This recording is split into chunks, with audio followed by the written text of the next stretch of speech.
Hi YouTube, and this is JTrain997, and I'm back this time with my review of the DC Universe Classics Wave 10 Collect and Connect figure Imperiex. Now, Imperiex is a very nice looking figure. Let's get a quick 360 of this guy. Of course, just got mine put together after I finally found Man-Bat. A little bit about Imperiex. I really didn't know that much about him myself. I looked into him and he seems that he's more of a Superman villain. And he's living energy that possesses a lifelike body, a human-like body of armor. Humanoid, actually, is what I meant to say. So that's about the extent of what I know about him. I've got to say I've never really encountered this guy in the books. Of course, I don't read a ton of Superman myself. But let's get a quick look at that face sculpt in there, which is the part that came with Forager.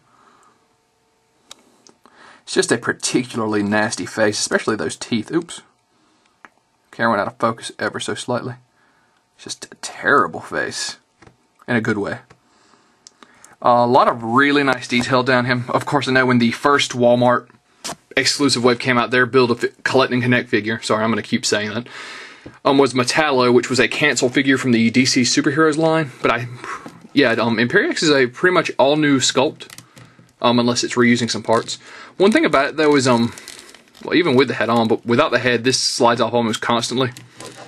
Well, no, actually, it looks like it's got a little notch in the back. I was having some issues with this coming up and almost wanting to fall off, but now it seems pretty solidly put on, so I'm glad. Range of articulation, it's kind of hindered by the cape or whatever this is coming out to the side. Arms go out to here. Rotate. They can do it 360 degrees, but that to be kind of out because of the cape, or whatever. Of course, spin at the forearm, elbow joint, and it's not really a wrist joint because it's not at his wrist, but it kind of turns at the beginning of the glove.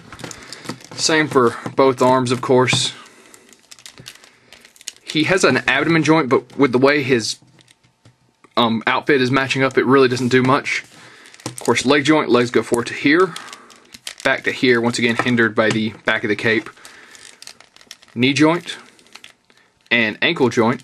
Unfortunately, the ankle joints are a lot looser than I'd like them to be, so sometimes Imperiex has a tendency to lean forward, as you can see there. But not a massive issue.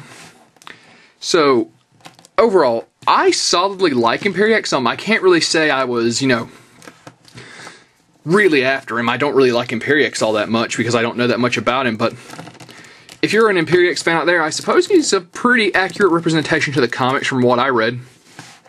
Maybe a little off in scale, but I really enjoy him. He's going to look great in my collection. Like I said, wasn't really chasing this guy like some of the other Collect and Connects, but I still recommend him. Depending on where you get him on eBay, he can go buy himself fully connected for about anywhere between $40 to $50. He doesn't seem to be breaking that 50 point, really.